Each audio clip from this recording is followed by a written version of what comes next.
2020 के दिल्ली दंगों के मामले में उमर खालिद और शर्जिल इमाम की जमानत याचिकाएं सुप्रीम कोर्ट ने खारिज कर दी, जिस पर बीजेपी प्रवक्ता शहजाद पूनावाला ने कहा कि टुकड़े टुकड़े गिरोह इस फैसले से आहत है।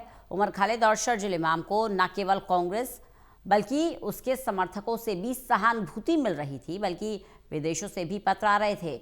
न केवल जमानत याचिका खारिज हुई है, बल्कि सुप्रीम कोर्ट ने यह भी कहा है कि आतंकवाद और दिल्ली जलाने सहित किए गए अपराध प्रथम दृष्टया वैध प्रतीत होते हैं। इस वजह से अब उमर खालिद और शर्जिल इमाम जेल में ही रहेंगे। टुकड़े टुकड़े गैंग है हमारे देश में, उनको बड़ा दुख भी हो रहा है और दर्द भी महसूस हो रहा है। आज जिस प्रकार से उमर खालिद और शर्जील इमाम, जिसके लिए केवल कांग्रेस पार्टी और उसके इकोसिस्टम से नहीं बल्कि विदेश से भी बहुत सारे पत्र और संवेदनाएं प्रकट हो रही थी, आज उन दोनों व्यक्तियों को सुप्रीम कोर्ट ने किसी भी प्रकार की राहत डिनाई कर दी है, उनके बेल को रिजेक्ट कर दिया है।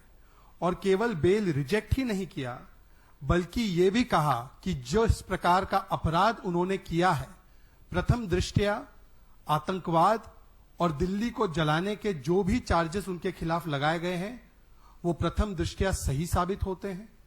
वो क्वालिटेटिवली एक डिफरेंट फुटिंग पर है, मतलब कि कोई आम अपराध नहीं किया, बहुत ही गंभीर अपराध, देश को टुकड़े टुकड़े करने वाला अपराध, इस दृष्टिकोण से उसको देखा गया है।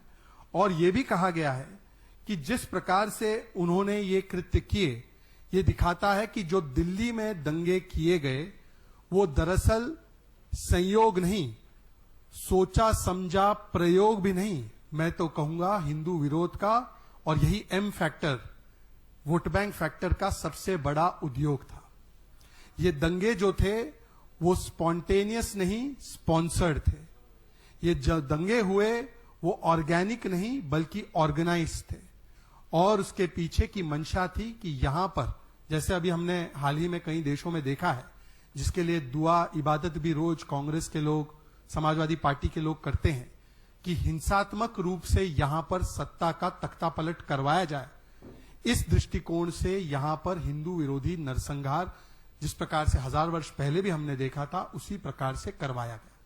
मतलब उस समय पर जो खलनायकों का महिमा मंडन करने का काम आज भी कांग्रेस का इकोसिस्टम करता है, गजनी और गौरी का, आज भी वो इकोसिस्टम दिल्ली को दहलाने वाले खलनायकों का महिमा मंडन आज भी करता है।